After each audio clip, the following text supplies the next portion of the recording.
Let's be real for a second. When you're scrolling through the news, it can feel like a constant barrage of warnings, especially when it comes to the environment. It is super easy to just feel, well, kind of overwhelmed by it all. And you might even find yourself asking this exact question. I mean, with all the talk about climate anxiety, who could blame you? But what if I told you there's a totally different story playing out right under our noses? Because right now, in 2026, a really powerful story of recovery, of innovation, and incredible resilience is starting to trend. And the best part? This isn't just wishful thinking. It's based on actual facts and some major wins that are happening all around the world. So let's jump right in and look at some of these wins, starting with, just the biggest shared resource on the entire planet, our oceans. For centuries, this gigantic part of our world, the high seas, has basically been the Wild West. No rules, no protection, just a free-for-all across a staggering 2/3 of the world's oceans. But this year, after literally decades of really complex, tough international negotiations, that all changed. On January 17th, the High Seas Treaty officially kicked in, and honestly, it's one of the biggest environmental milestones we've seen in a long, long time. This is just monumental. I mean, for the very first time, we have a real legal system to create marine protected areas in international waters. This is the key, the absolute game changer for hitting that global 30 by 30 goal. The promise to protect 30% of our oceans by 2030. It finally gives us the tools to protect everything from those vital deep sea ecosystems to the ocean's incredible ability to soak up carbon and regulate our climate. And this same kind of momentum, it's also completely revolutionizing how we power our lives.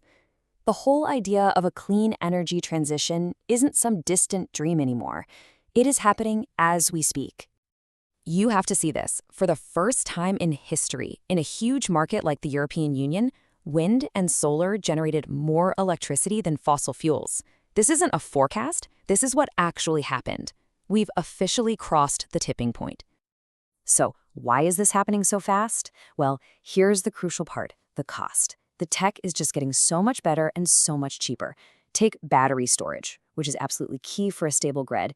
It's now 3 times cheaper than it was just 3 years ago. 3 times! And get this, innovation is even changing what we do with carbon emissions themselves. Instead of just burying captured carbon, we're now using it. People are figuring out how to turn CO2 from a waste product into something valuable, creating everything from carbon-negative concrete to synthetic fuels and even fabrics for the clothes we wear. And all of this amazing progress in both our policies and our technology is leading to maybe the best news of all. We're seeing real, tangible proof that nature is making a comeback. It's showing us just how resilient it can be when we give it a chance. Okay, you're gonna love this. For the first time in 400 years, beavers are back in London. I mean, London. These little ecosystem engineers have been successfully reintroduced, and they're already hard at work restoring wetlands right in the middle of a major city. And then, halfway around the world in Thailand, a camera trap caught something amazing, a picture of a flat-headed cat, which is the super rare wild cat. This was the very first photo evidence in over 35 years that a breeding population is still out there. Just incredible. And this story, this one is just mind-blowing. These tiny Partula snails had been declared extinct in the wild, gone. But thanks to a massive international breeding program, they're back. Over 7,000 of them have been returned to their island homes. Talk about a comeback.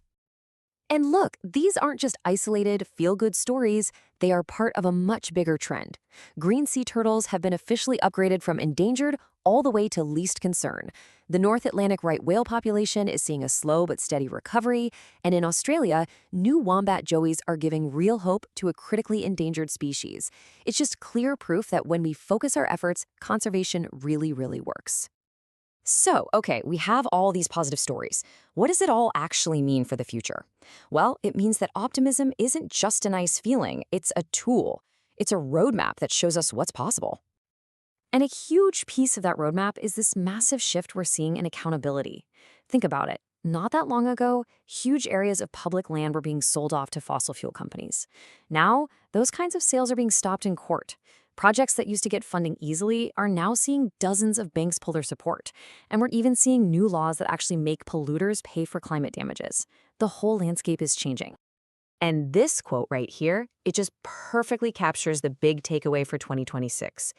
The transition to a green economy is no longer just an environmental necessity, it is an economic and social reality. The whole conversation has shifted. It's not about if it will happen anymore. It's about the reality that is taking shape all around us right now. All of this progress proves one thing, loud and clear: solutions work. When you line up policy, technology, and people who care, you get real, measurable results.